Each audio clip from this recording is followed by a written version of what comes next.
Hi, this is Scott at supportbahrainrights.com, and Sharif Bassioni has made some more disturbing comments in another recent interview.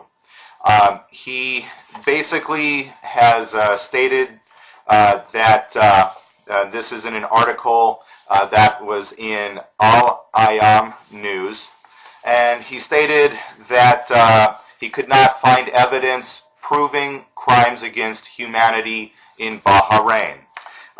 He said that for crimes against humanity to occur, there needs to be a systematic element of state policy.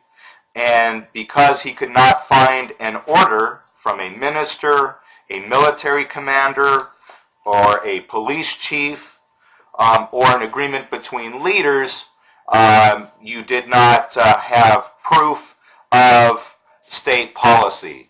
Therefore, there is no evidence for crimes against humanity. I'm amazed that it has gotten to this point.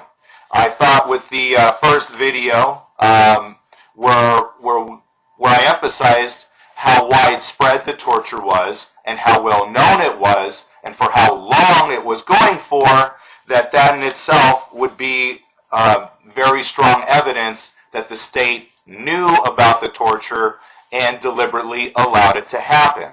But Bassioni is denying that, saying you need an explicit agreement.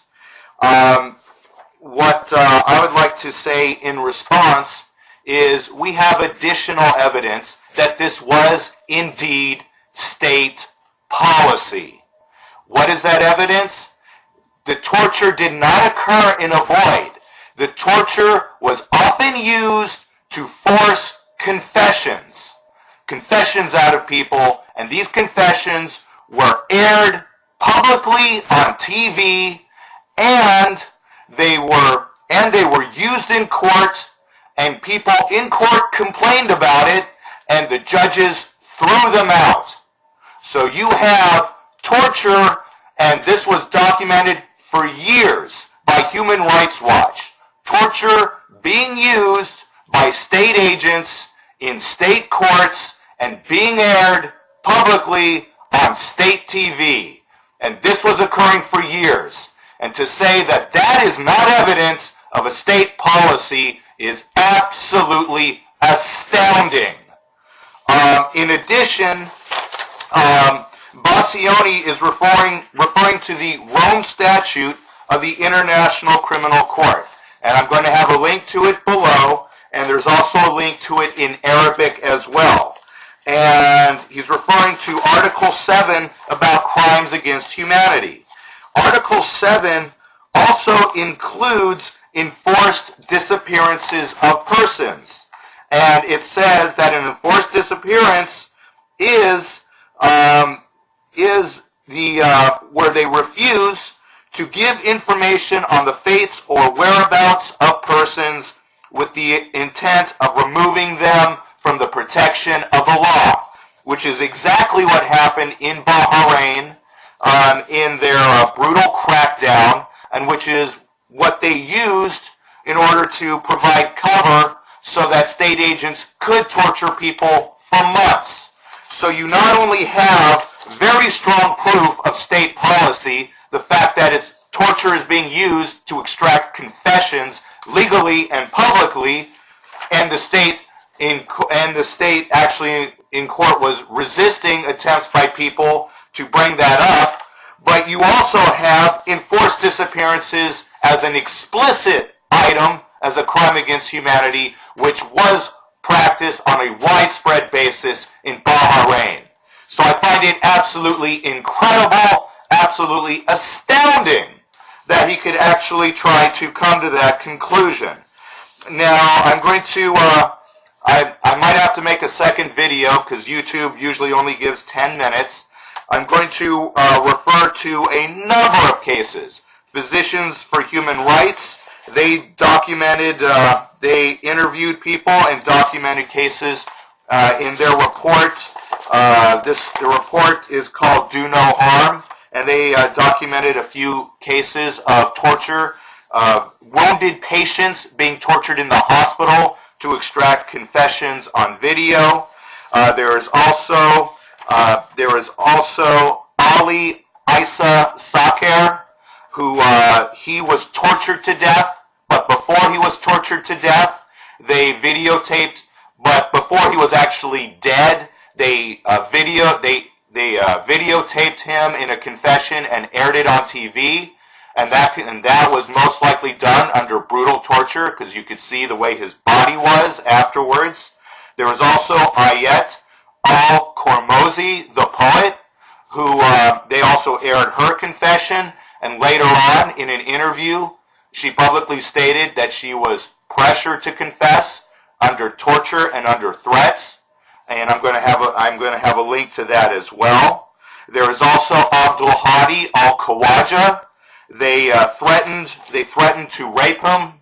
The security threatened to rape him. In fact, they were making attempts to rape him, and he had to beat his head against the wall to finally knock himself unconscious to stop it. He tried to bring that up in court, and the judge tried to throw him out for saying that.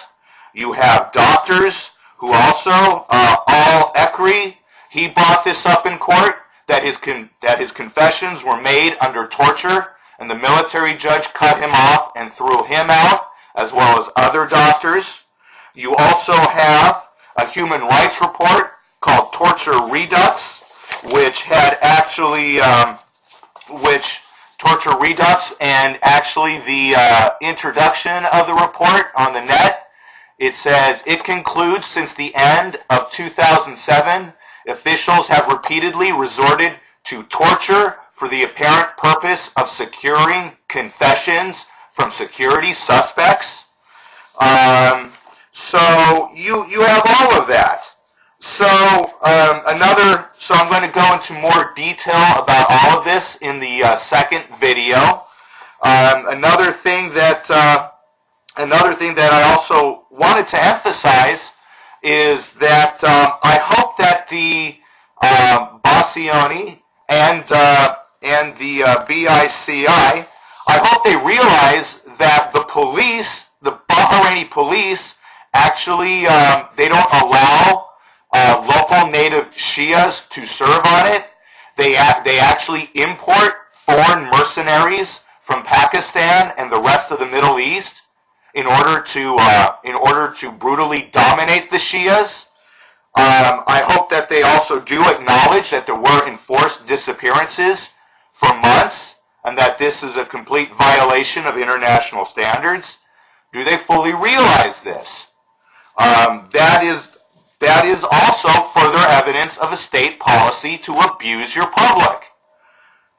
So I find it quite shocking that Bassioni is attacking human rights activists that in Bahrain that have devoted their whole lives to